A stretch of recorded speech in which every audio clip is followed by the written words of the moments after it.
Bonjour, bienvenue dans Régénération Caraïbe, le podcast de la transition écologique dans la Caraïbe. Aujourd'hui, nous allons parler de foncier, d'aménagement avec la directrice générale de Terre Caraïbe, qui est l'établissement public foncier local en Guadeloupe et à Saint-Martin.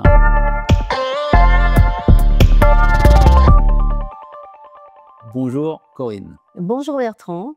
Merci d'avoir accepté l'invitation. Je sais que tu as un emploi du temps très serré. Ah oui, mais c'est normal. Alors, je suis très content qu'on puisse faire cet échange parce que l'EPF Terre Caraïbe, d'ailleurs, tu nous expliqueras le changement de nom, Absolument.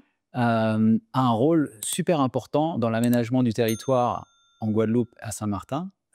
Et il n'est pas si connu que ça, finalement. On s'en rend compte, on s'en parlait un petit peu avant l'émission. Effectivement, on n'est pas très connu du grand public. On est connu quand même des partenaires institutionnels et des collectivités publiques parce que nos clients sont avant tout des collectivités publiques et les personnes publiques. Alors, on est l'établissement public foncier local de Guadeloupe. Il en existe 23 dans l'Hexagone.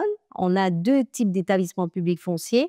Les établissements publics fonciers d'État qui ont une gouvernance État et les établissements publics fonciers locaux qui ont une gouvernance locale, donc composée d'élus locaux.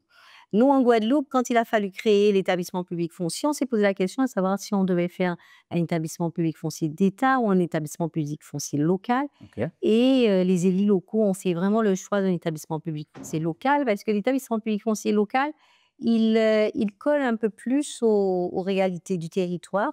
Ok. Et ils travaillent quand même dans une certaine proximité avec les élus locaux. Donc, on a fait ce choix-là et on a délibéré. Alors, la région a été préfiguratrice de l'outil suite à l'adoption du schéma d'aménagement régional. C'est vrai qu'on venait d'adopter un SAR en 2011, donc pas d'aménagement possible sans maîtrise du foncier. Ouais. Et le président de la région, qui était à l'époque Victorin Lurel, avait aussi pris l'initiative de préfigurer l'établissement public foncier en Guadeloupe. D'accord. Donc, les études ont duré un certain nombre de mois. Et en 2013, l'établissement public foncier local, donc avec une gouvernance locale, a été créé. Alors, au départ, c'est vrai que c'était un établissement qui était un petit peu confidentiel, avec 17 communes. Jusqu'à l'époque, en 2013, on ne parlait pas beaucoup des établissements publics fonciers locaux. Il n'y en avait pas beaucoup. D'accord. On ne savait pas exactement ce qu'ils pouvaient faire et ce qu'ils pouvaient apporter aux collectivités, au territoire. Donc, c'était vraiment quelque chose de complètement nouveau pour les communes de Guadeloupe. Donc, 17, dès le départ, ont décidé d'unir leurs forces pour créer l'établissement. Donc, 17 communes partantes, c'était suffisant Ouais. pour pouvoir créer l'établissement. Et ensuite, très vite, après 2013, en 2016, on avait quasiment la couverture totale de la Guadeloupe. Ok. Voilà. Et en 2024, 2024, la collectivité de Saint-Martin, qui n'était plus commune de la Guadeloupe Ouais. depuis un certain nombre d'années, a également sollicité son adhésion à l'EPF de Guadeloupe. D'accord. Et donc, c'est vrai que là, on s'est posé la question du nom de l'établissement public foncier en se disant établissement public foncier de Guadeloupe et de Saint-Martin, c'est un peu long. Ouais. Il vaut mieux avoir un nom un peu plus générique qui parle à tout le monde. Ouais. Et on a décidé de s'appeler Terre Caraïbe. Créer un établissement ex nihilo en Guadeloupe, on était quand même dans une période compliquée. On a 17 communes qui avaient accepté de le faire. Ensuite, en 2016, 3 ans après, on avait la totalité des communes de la Guadeloupe. C'est dire à quel point, finalement, les maires ont cru très vite à l'outil et ont compris la nécessité aussi et l'intérêt que pouvait avoir un tel outil pour eux et pour le développement de leur commune. Excellent. Non, mais c'est ça. Alors, je disais tout à l'heure qu'on avait été créé suite à l'adoption du schéma d'aménagement Ouais. régional, parce que lorsqu'on avait élaboré le schéma d'aménagement régional, on avait fait ce qu'on appelle le constat foncier. Le constat foncier, c'est regarder la situation du département au regard du foncier et se dire quels sont les besoins à l'horizon 2030, voire 2050. Ouais. Et c'est là qu'on s'est rendu compte qu'on avait un territoire encore particulièrement bien préservé avec pratiquement 70 à 75% de zones naturelles et de zones agricoles et qu'il nous restait quand même un potentiel foncier relativement important dans les dents creuses et à proximité des polarités urbaines. À peu près, on avait fait le calcul, globalement, on était autour de 7 700 hectares disponibles de zones qui étaient soit classées en zone urbaine au poste à l'époque et maintenant plus, Ouais. soit classées en zone urbanisée, qui étaient disponibles et qui pouvaient absorber les besoins fonciers à l'horizon 2030-2050, qu'on évaluait à l'époque à peu près 2500 hectares. Donc, 7 500 hectares de zones ouvertes à l'urbanisation, 2 500 hectares nécessaires pour couvrir le besoin. Donc, il ne fallait pas se poser de questions, hein, il fallait partir à la reconquête de ces 7 700 hectares. Et Ouais. quand on a monté le PF en 2013, c'était notre feuille de route. Très D'accord. concrètement, on devait s'attaquer aux tissus urbains existants, partir à la reconquête systématique des encres creuses, voilà, et imaginer tout ce qu'il y avait comme, repérer et recenser tout ce qu'il y avait comme potentiel foncier, et c'est ce que nous avons fait. Nous avons vraiment, monté une expertise autour de ça, sur la prospection foncière et ensuite, on le disait tout à l'heure, sur la reconstitution des indivisions. Ouais. Puisque effectivement, 7 700 hectares de zones à urbaniser, les zones n'étaient pas toutes disponibles et elles étaient souvent, concernées par le phénomène de l'indivision. On a considéré que l'indivision ne pouvait pas être un frein. Pour nous, on s'est dit: «Il faut commencer nos premières acquisitions» et d'ailleurs la première acquisition, de l'EPIF a eu lieu le 4. Alors on a été créé en mai 2013 OK. et on a réalisé la première acquisition le 4 novembre 2014, OK. donc à peu près une année après. Et le premier bien que nous avons acheté sur la commune de Capesterbello était un bien en indivision qui appartenait à 3 frères qui ne s'entendaient absolument pas. OK. Voilà, donc c'est une petite division, hein, pas très grosse indivision, 3 personnes, mais avec des frères et des sœurs qui étaient en conflit depuis un certain nombre d'années. Et puis finalement, qu'est-ce qu'on leur a dit? C'est moi qui ai fait la première négociation d'ailleurs. Je leur ai dit: «Bon, ben, finalement, vous ne vous entendez pas, donc autant ne pas garder, en commun, vos biens» et C'est toi finalement personnellement qui as fait la négo, absolument, j'ai fait la négo de manière séparée et puis bon, on a quand même réussi j'ai quand même réussi à les faire, se retrouver autour de la table du notaire pour pouvoir signer l'acte et tout le monde était très content. Donc c'est forte de cette première expérience que je me suis dit: «Bon, ben, maintenant l'indivision, il faut plus que ça soit un problème». Il y a des façons, en plus d'acquérir alors quand on a de grosses indivisions aujourd'hui, on intervient plutôt par voie d'expropriation. quand Voilà. vraiment c'est pas raisonnable. Voilà, quand si on a des indivisions de 100 personnes, je veux dire, admettons qu'on arrive à identifier l'ensemble des héritiers, des ayants droit, qu'on arrive à les retrouver, Ouais. on ne pourra jamais mettre, 100 personnes d'accord autour Non. de Il y a l'acquisition. il y a pas une nouvelle loi maintenant qui permet, assez récente, hein, qui doit avoir 3-4 ans, un député martiniquais. Oui, ouais, la loi Letchimy. Concernant la loi Letchimy, c'est seulement maintenant qu'on étudie la possibilité de la mettre en œuvre parce qu'effectivement, elle permet, dès lors que la majorité des indivisaires, heu, sont d'accord pour pouvoir mettre en œuvre, pour pouvoir vendre, Ouais. cela nous permet, finalement, cela permet aux notaires, de préparer un projet d'acte. Mais par contre, il faut avoir retrouvé, la Non. totalité des indivisaires. C'est parce Voilà. que suffit qu'il y en ait un pour que ça bloque tout, donc il faut que tout le monde puisse s'exprimer. Voilà, tout C'est ça. à fait. C'est-à-dire que la difficulté chez nous, c'est, effectivement, on a été en indivision, mais souvent on a beaucoup de mal à reconstituer les titres de propriété.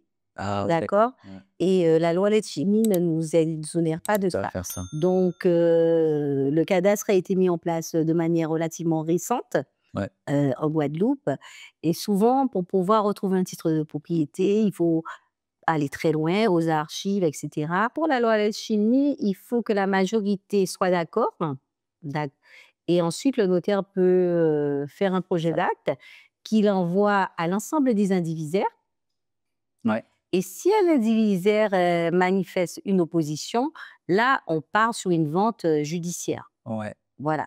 Donc ça signifie que quand on a une centaine d'indivisaires, il faut avoir retrouvé nom, numéro, adresse, être en capacité de toucher une centaine d'indivisaires. C'est du temps Et énorme. ça, par contre, c'est énormément de Vous temps. faites ça en interne. Voilà, on fait alors nous, on n'a jamais eu l'occasion de mettre en place des procédures d'alchimie.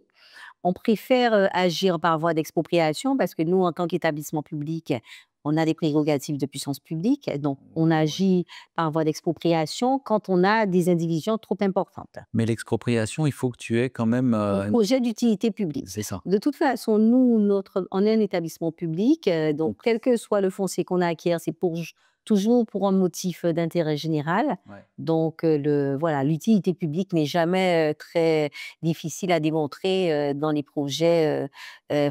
dans Et les projets d'acquisition qu'on porte pour le compte oui, c'est du de- logement social, c'est des absolument. aménagements. Alors, des aménagements, ça peut être des infrastructures, ça peut être des équipements publics, Ouais. écoles, Oui. voilà, équipements culturels, le captage d'eau, la Mmh. préservation du captage d'eau de déchets. Effectivement, l'utilité publique n'est jamais très compliquée à Ouais. démontrer dans ce qu'on fait, puisque on est avant tout un établissement public, donc on poursuit toujours dans nos interventions un objectif d'intérêt Ouais, général. ouais, tout à fait. D'accord.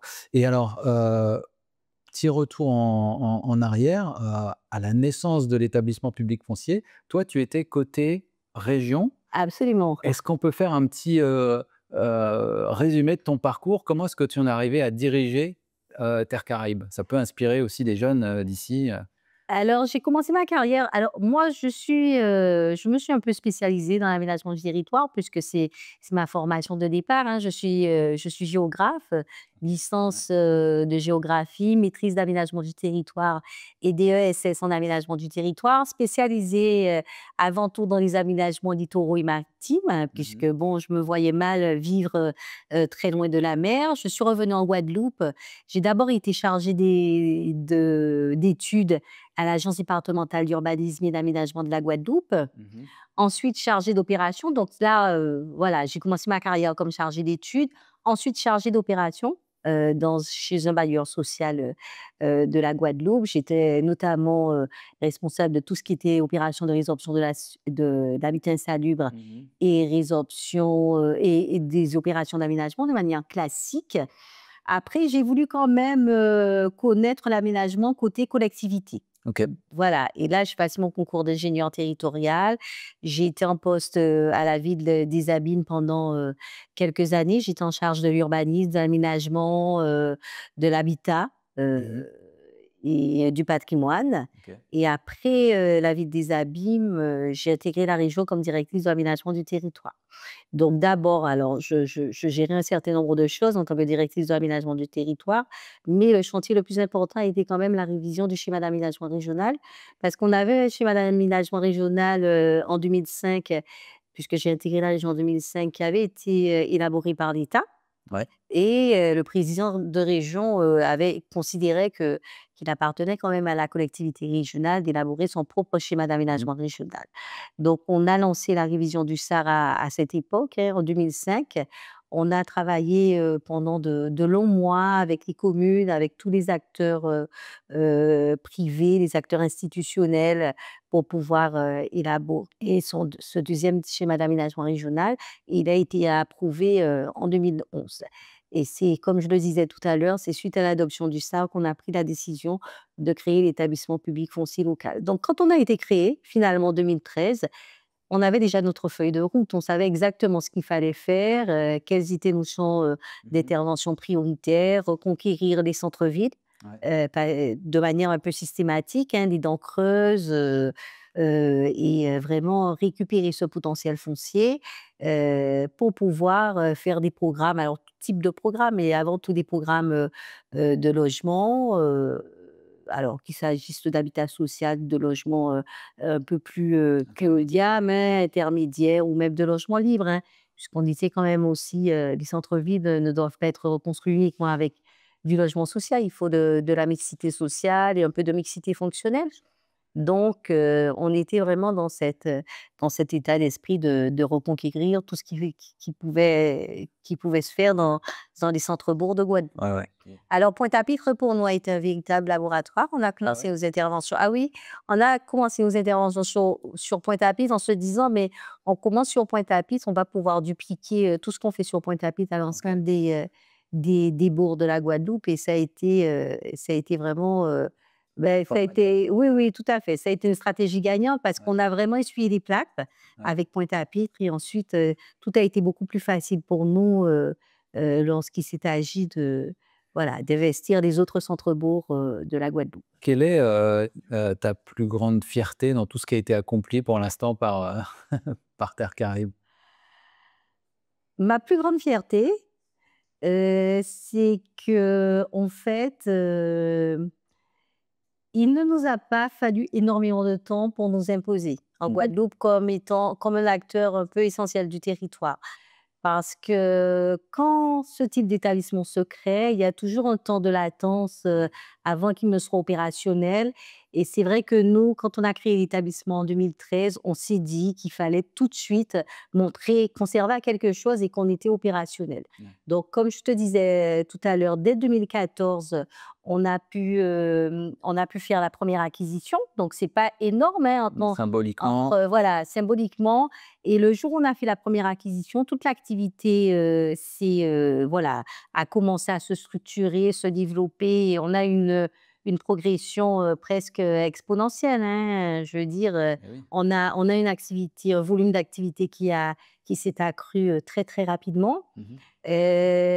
Après, c'est vrai en 2015, on nous a la région, la collectivité régionale nous a sollicité, pour pouvoir réaliser toutes les acquisitions foncières de la Boucan.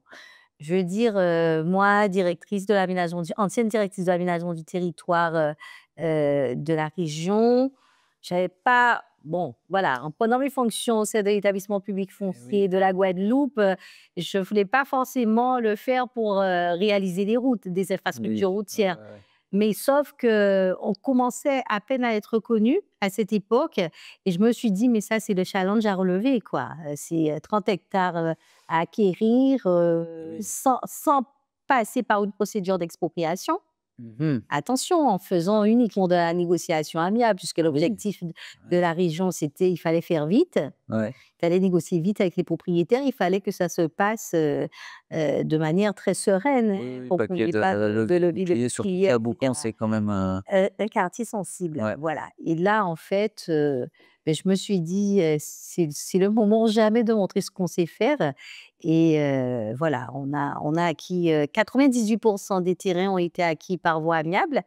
Donc ça, c'était pour nous, OK.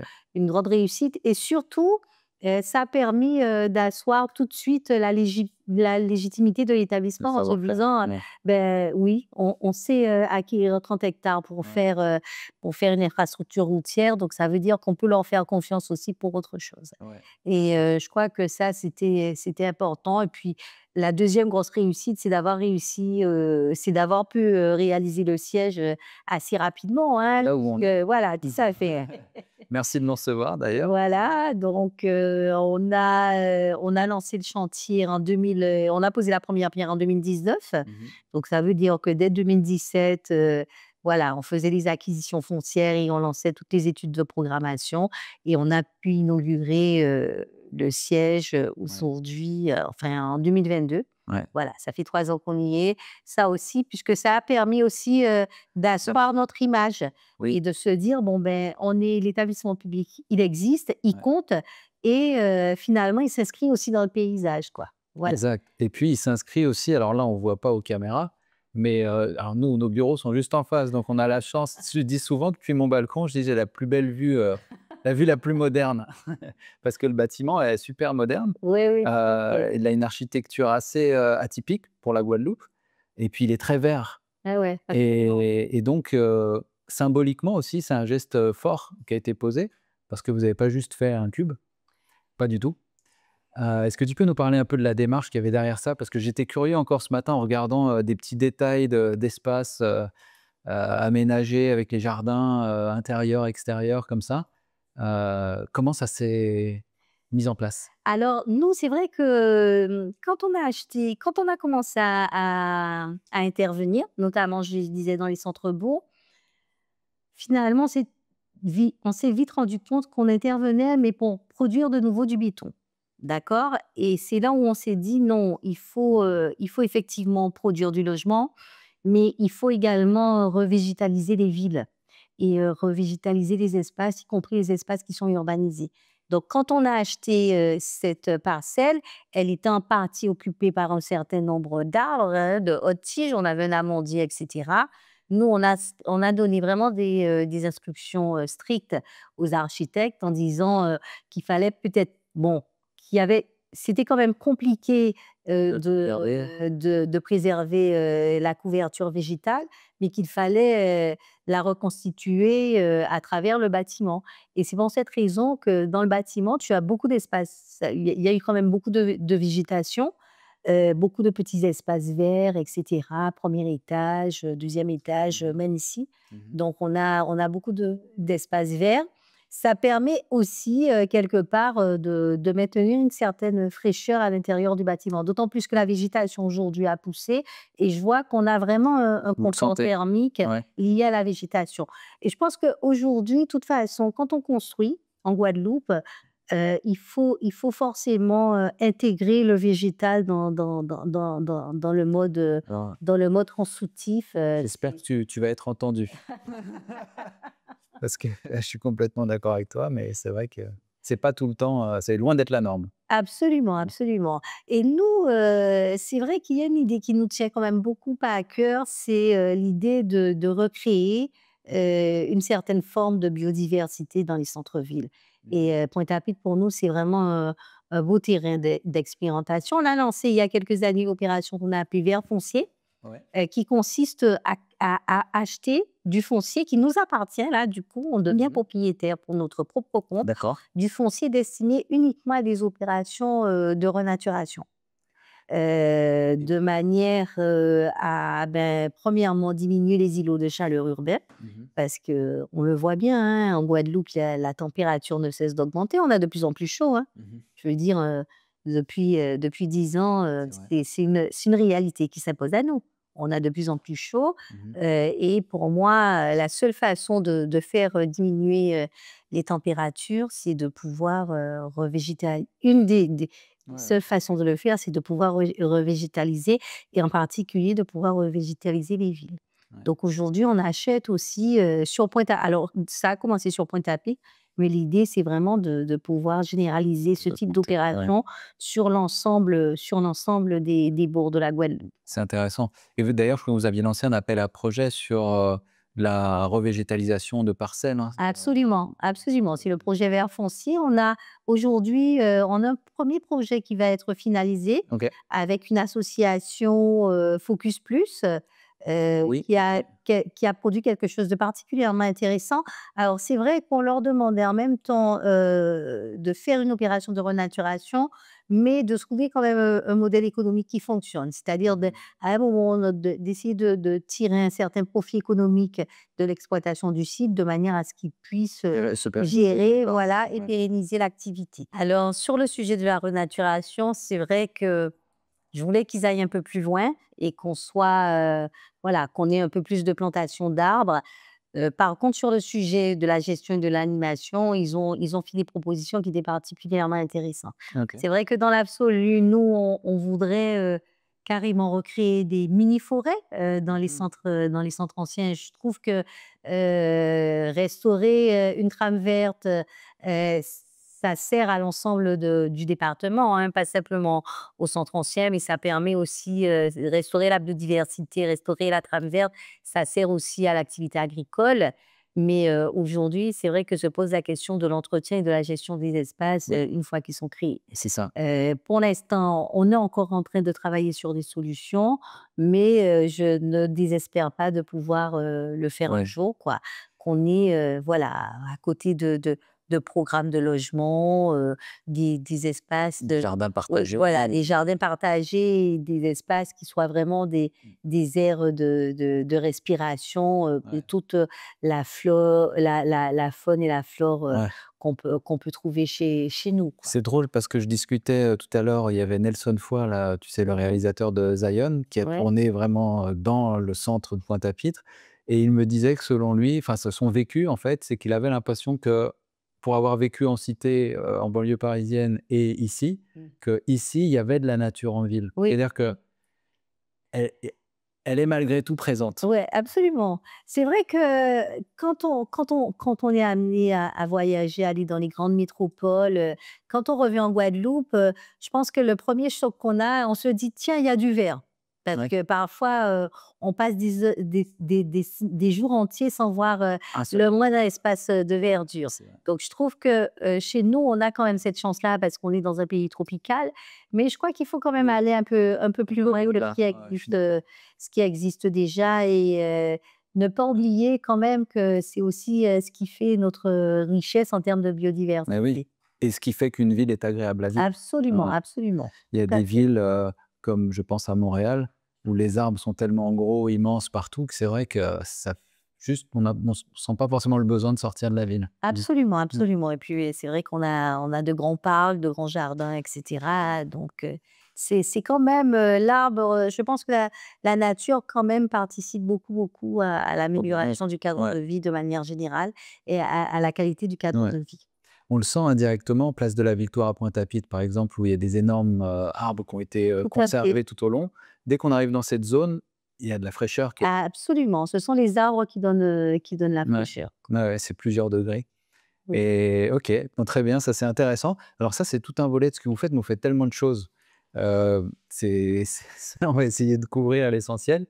Il y a aussi une grosse partie de votre action qui est, sur la résorption de l'habitat insalubre. absolument. Alors je le disais tout à l'heure, 70 quand même de nos interventions sont destinées à permettre aux familles guadeloupéennes de vivre dans des logements dignes et décents. Donc vraiment, la qualité de l'habitat et la qualité du logement, ça reste quand même, le fer de lance, et l'objectif premier Mmh. pour nous. Ouais.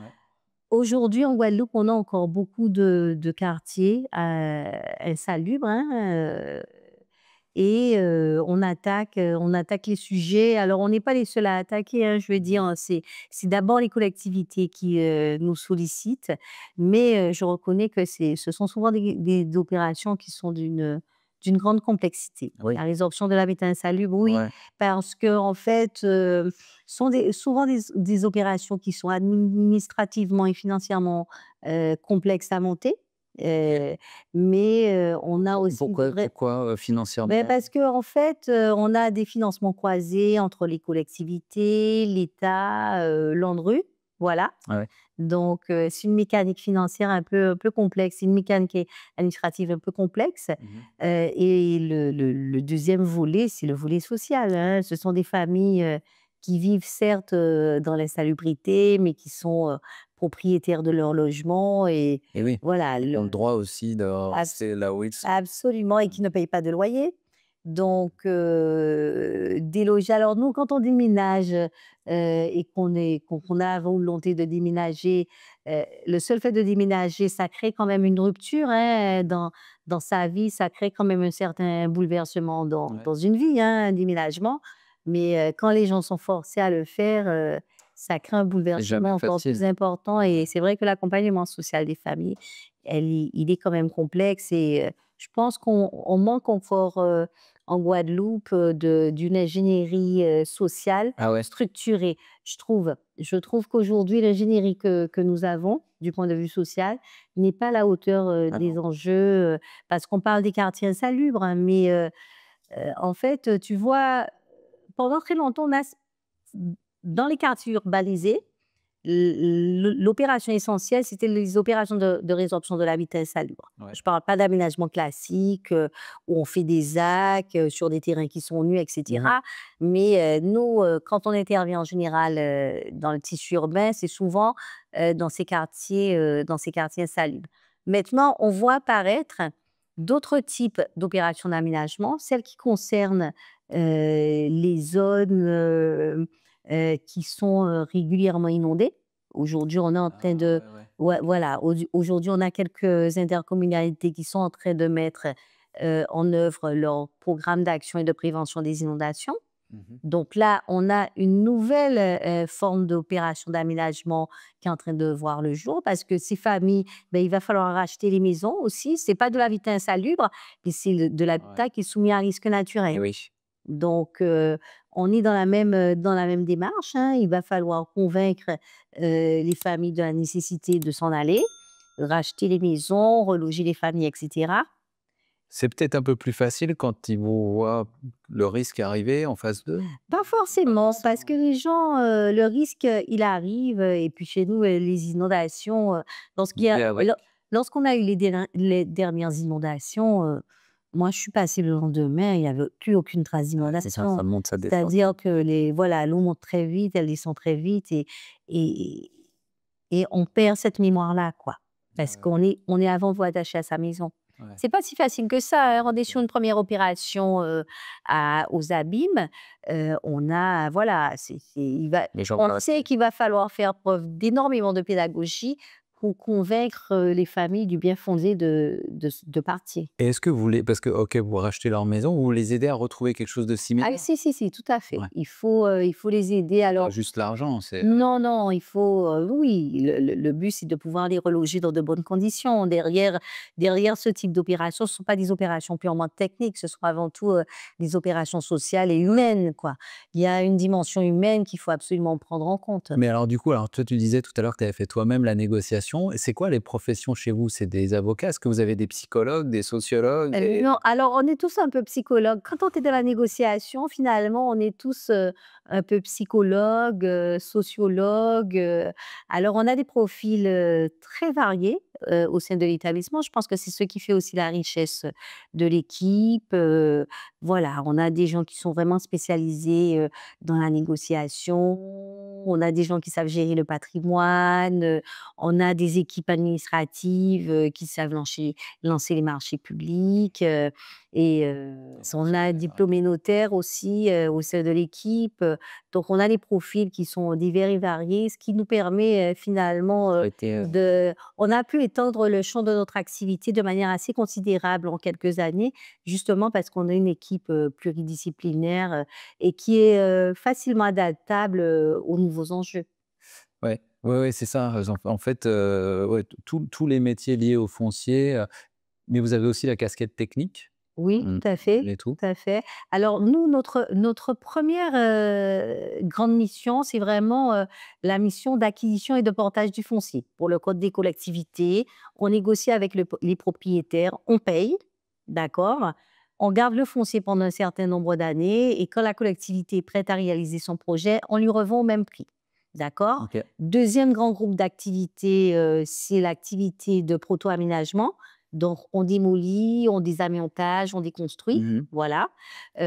On a été, comme je le disais tout à l'heure, on a été aussi agréé, Office foncier solidaire, ce qui nous Oui. permet, aujourd'hui de produire du logement en bail réel solidaire, donc du logement en accession à la propriété à moindre coût, hein, Mmh. et de qualité, je précise. On a une activité d'ingénierie foncière, donc les collectivités, quel que soit le problème foncier auquel elles sont confrontées, font appel à nous, Mmh. et je veux dire, qu'en matière d'ingénierie foncière, c'est vraiment, pour moi, c'est une des activités qui va exploser dans les prochaines années, Ah ouais. tellement oui, on a le foncier, ça reste quand même une matière, très, très, très complexe, particulièrement sur nos territoires.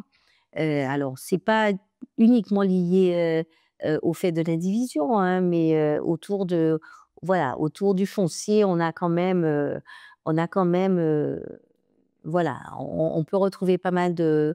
de situations complexes, des gens qui occupent illégalement, Ouais. voilà, il y a pas très longtemps, il y a une collectivité qui nous a saisis parce qu'elle avait acquis, par voie d'expropriation, du foncier pour la réalisation d'une route, Mmh. et la route ne se fera pas.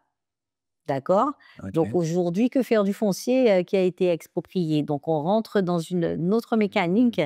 Il y a une procédure à respecter dans des cas comme ça, donc Donc il y a un aspect voilà. juridique qui doit être aussi super, Absolument, il y en a un aspect juridique, un aspect cadré. technique, un aspect Ouais. financier, mais c'est ce qui fait aussi la richesse de notre Oui. métier, parce que, comme je le dis, assez souvent, il faut se réinventer chaque Ouais. jour, quoi, Ouais, quand ouais. on travaille à établissement public foncier, et c'est ce qui fait que le matin, on a quand même plaisir à venir travailler, parce qu'on a toujours des De nouveaux nouveaux défis. chantiers, Ouais, de nouveaux défis, de nouveaux challenges à relever, ouais, et ça, voilà. Certains sont un peu plus faciles que d'autres. ouais. Mais voilà, on demande pas de courage chez nous. Ouais, je vois ça. Et le des prestations que vous faites, parce que j'étais en train de me dire, ça ressemble aussi à ce que des cabinets spécialisés pourraient faire. Mais là, vous êtes uniquement au service des collectivités. Est-ce que si, par exemple, un promoteur Mmh. privé voulait s'intéresser à un quartier ou un secteur, mais qui pose problème au niveau du foncier, il peut venir prendre votre aide? Alors, on n'intervient pas directement pour les porteurs de projets privés. OK, Nous, on intervient, on est un établissement c'est public, ça? Ouais. et on intervient uniquement pour le compte des personnes publiques. Par contre, une personne publique, alors je veux dire, et pas plus tard que ce matin, je le disais encore, il faut aussi de l'investissement l'investissement public, il reste quand même assez faible, chez nous du fait, des capacités financières des communes. Il faut de l'investissement privé. D'accord. Donc quand une, collectivité nous demande de recevoir un porteur de projet privé, là, il y a aucun souci, on peut être amené, à acquérir du foncier. Quand c'est amené, Voilà, c'est un projet porté par une mairie? privé, mais qui répond à un objectif, d'intérêt général. Quand vous redynamisez une ville, on Ouais, redynamise pas une ville uniquement avec du logement social, il faut de l'activité économique. bien sûr. L'activité économique n'est pas portée par les villes, elle est bien portée Ouais. par des investisseurs privés, mais pour autant, on concourt quand même à un projet de redynamisation globale, donc à un projet d'intérêt général. Donc Mmh. on travaille aussi également avec les porteurs de projets privés, dès lors qu'ils nous sont, voilà, envoyés Oui, par les villes, quoi. d'accord, OK. Oui, ça comme des parties prenantes, Absolument, absolument. OK. Heu, alors toi qui as vu un peu, l'évolution justement de l'aménagement et des enjeux du territoire depuis, tu parlais de 2005, le premier SAR, Oui, oui, tout à ici. fait. Qu'est-ce qui retient ton attention? Qu'est-ce qui t'a le plus marqué? Moi, en termes d'aménagement du territoire, la première chose qui me marque et qui je pense qui va nous marquer de plus en plus, c'est qu'on a un territoire qui devient de plus en plus exigu. Quand Ouais. j'ai commencé ma carrière, c'est vrai que, on avait déjà la Guadeloupe comptait 34 communes. Mmh. On a perdu entre-temps en 2009, les communes de Saint-Martin et Saint-Barthélemy.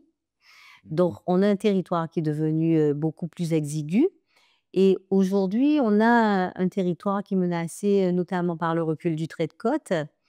Et ça va nous obliger, dans les années qui viennent à repenser complètement, l'organisation, générale, parce qu'on a l'espace littoral aujourd'hui qui concentre, quand même beaucoup d'activités, beaucoup de biens et beaucoup de population va être fortement impacté par le recul du trait de côte et il faut, me semble-t-il, déjà anticiper sur, un schéma de recomposition générale. Aujourd'hui, le nouveau SAR est en cours de révision et je pense que toutes ces problématiques, enfin, cet aspect des choses sera pris en compte. Ouais, Mais, moi, il y a 2 choses, voilà, c'est qu'aujourd'hui, on a un territoire qui devient de plus en plus petit, ouais. de plus en plus fragile, de plus en plus vulnérable. On a des phénomènes climatiques qui deviennent de plus en plus imprévisibles, Mmh. et qui sont de plus en plus graves, quoi. Je veux dire, les phénomènes d'inondation, qu'on a connus ces dernières années, on ne les avait pas il y avait 30 ans. Ouais. Il y a 30 ans de ça ou alors, il y a 30 ans de ça, on arrivait à les prévenir, on savait que ça allait Ouais. arriver. Aujourd'hui, on a l'impression de subir un peu les choses et je pense qu'il faut aujourd'hui, voilà, gouverner un peu avec ça, avec le fait qu'on est sur un territoire fragile et on a des événements qui peuvent, l'impacter, sans pouvoir pour autant, prévenir ces événements. Et je crois on est rentré en termes d'aménagement du territoire, on est entré dans cette forme d'imprévisibilité Ouais.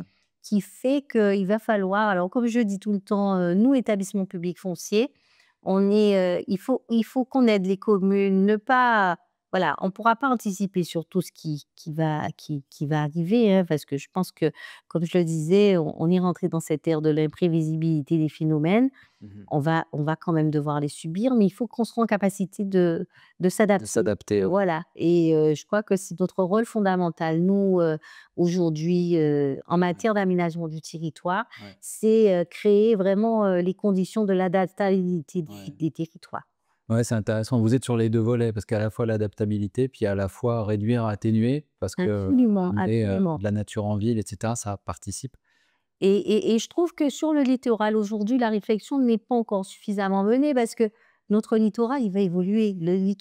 Le littoral qu'on connaît aujourd'hui, il n'est déjà plus le même que celui d'il y a 30 ans. Ouais. Hein. Les plages, on a certaines plages qui ont disparu. Mmh. Bon, heureusement, on a quand même quelques plages qui se forment, mais globalement, on a les plages qui ont disparu. En plus, est venu se greffer le problème des sargasses. Ouais. Voilà. Dans les prochaines années, il faudra repenser complètement, le littoral en sachant qu'il y a, des secteurs qui seront, complètement submergés et qu'il y aura peut-être des opérations de renaturation à mener.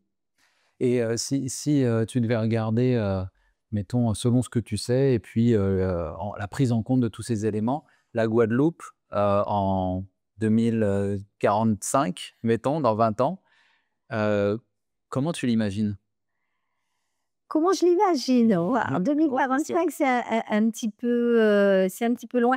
Alors moi, je reste convaincue d'un certain nombre de choses. C'est vrai que on est quand même sur une pente, démographique, descendante aujourd'hui. Ouais. On est vraiment victime de forts déclins démographiques et de vieillissement de la population. Ouais. Pour moi, je reste convaincue que c'est une tendance qui n'est pas inéluctable. Qu'on Mmh. peut, redevenir, une terre, attractive, une terre d'accueil, voilà.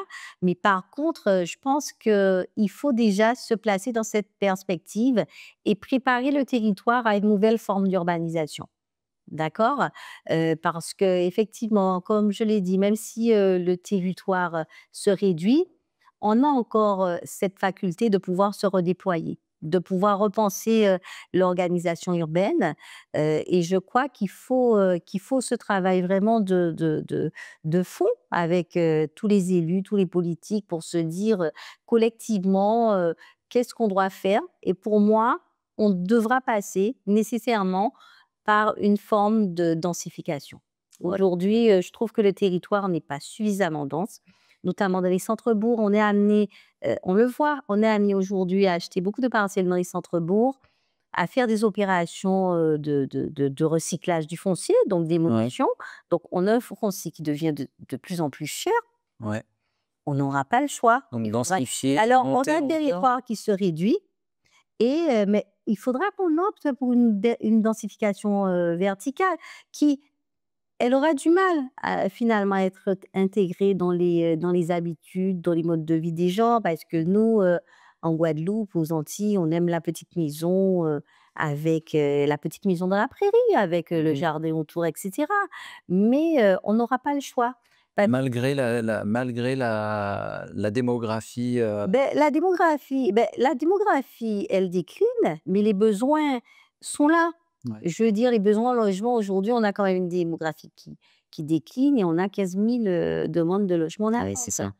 Donc, je veux dire, c'est pas parce que la démographie, décline qu'on n'aura pas forcément, Est-ce que des besoins. est-ce que c'est pas aussi un transfert justement des maisons qui sont on voit beaucoup de maisons abandonnées et vers de la construction qui est plus en centre-bourg et en Mais moi, je pense qu'il faut déjà, aujourd'hui, je pense on va construire beaucoup moins de programmes neufs.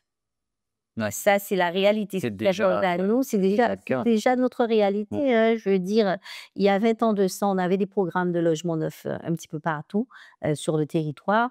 Aujourd'hui, quand on se balade, on voit beaucoup moins d'engins de chantier, on voit beaucoup moins de Mmh. grues et les chiffres sont là. La production neuve, elle ira en déclinant. Je pense qu'il faut vraiment maintenant s'intéresser au parc privé et OK. partir alors je parlais tout à l'heure de la reconquête de foncier, Ouais. mais je pense qu'il ne faut pas qu'on s'arrête là. Nous, en tout OK. cas, l'établissement public foncier, je pense qu'il va falloir qu'on aille au-delà. Il faut aller reconquérir le parc privé vacant. OK. Heu, C'est-à-dire les maisons abandonnées, tout ça? Absolument, les maisons abandonnées quand c'est possible, hein. Ouais. Faire les travaux de rénovation nécessaires pour réinstaller les familles, puisque l'offre aujourd'hui en matière de programmes neufs ne permet pas de satisfaire la demande.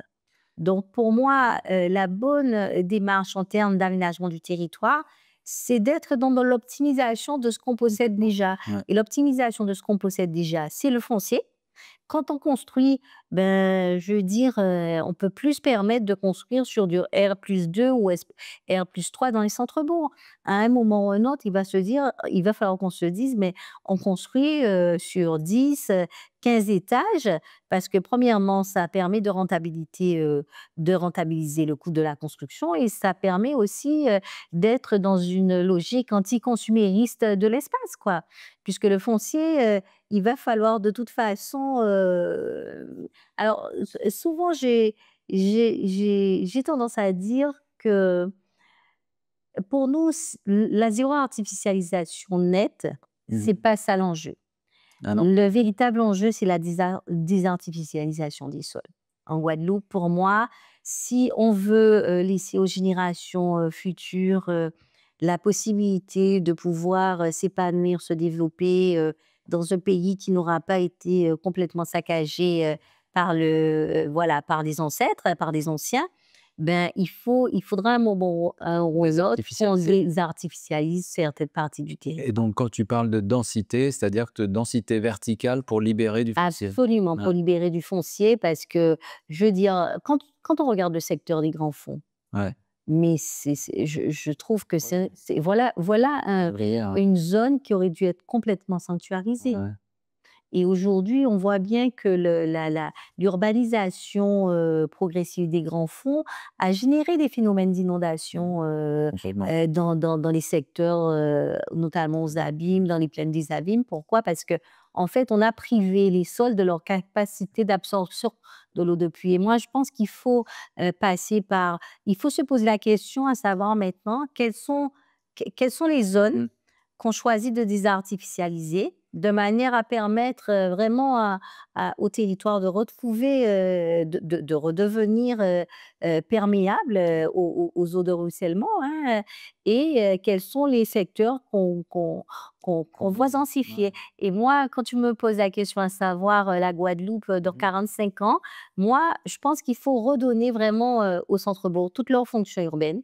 Il Ouais. faut densifier. Pour moi, l'avenir, de l'aménagement du territoire passe forcément par une redensification, des centres anciens et quand je dis densification, c'est vraiment sur, plusieurs niveaux, hein. Mmh mh. Il faut qu'on s'habitue maintenant à d'autres formes urbaines, Oui, alors c'est un voilà. changement de perspective Là, et culture c'est aussi, enfin on culturel, change quoi. Ouais, complètement. ouais. On change de tout, hein, de perception, de paradigme, voilà. Il Oui. faut qu'on s'habitue Ouais.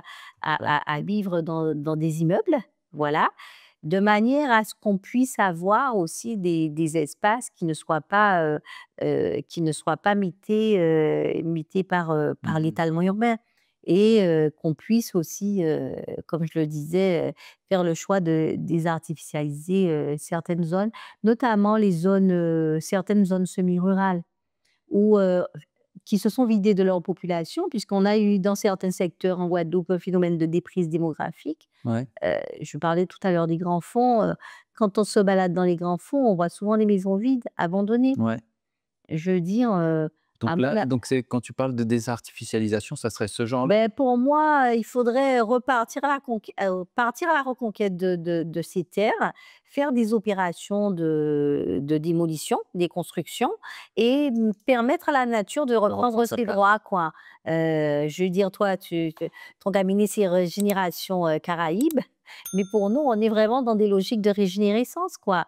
Renaturation, régénérescence et je pense qu'à un moment ou un autre, il va falloir qu'on fasse, ce type de choix. Mmh mh. Et parce que ce sont des choix qui vont s'imposer à nous. Ouais. Ouais, ce sont des choix qui vont s'imposer à nous. OK, intéressant. Ouais, Ouais, ouais. ouais, intéressant comme perspective. Très bien. Une petite série de questions, rapides, à répondre, rapidement. Ouais, c'est pas toujours facile, je te vois bien. Friche urbaine à réhabiliter ou terre agricole à sanctuariser? Les 2, les 2. Je pense qu'il faut sanctuariser, et même partir à la reconquête, des terres incultes, des terres agricoles incultes. Moi, je pense, je Ah ouais. milite ah oui, je milite vraiment. Je trouve justement que grâce au SAR, qui avait mis en place, le principe de la compensation obligatoire en cas Mmh. de déclassement du terrain, on a pu, préserver, le foncier agricole. Mais aujourd'hui, il faut encore d'étendre. Ouais. On a énormément d'agriculteurs qui souhaitent, s'installer et qui n'ont pas, Ils n'ont pas de terre. qui n'ont pas de terre, ouais. Le département a beaucoup de terres. Absolument. Bail réel solidaire ou location sociale classique?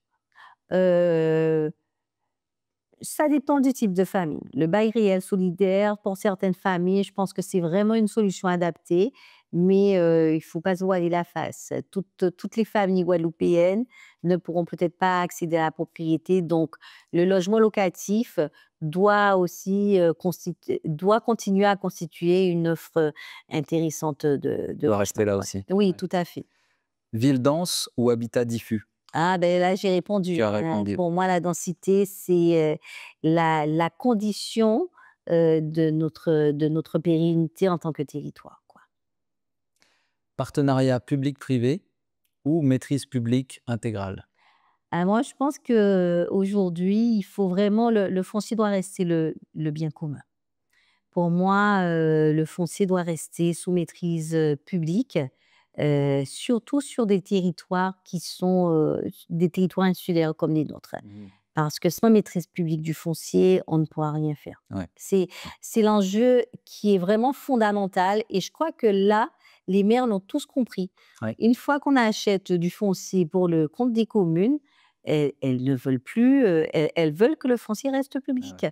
Donc on signe, quand on a des porteurs de projets, on signe des baux à construction, on peut signer des baux à réhabilitation ou, des baux Ouais. amphithéotiques.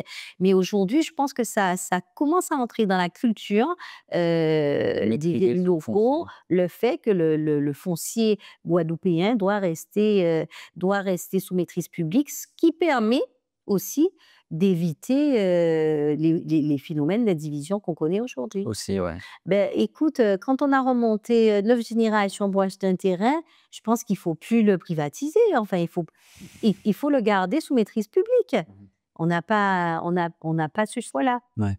OK, très clair. Urgence sociale ou urgence climatique?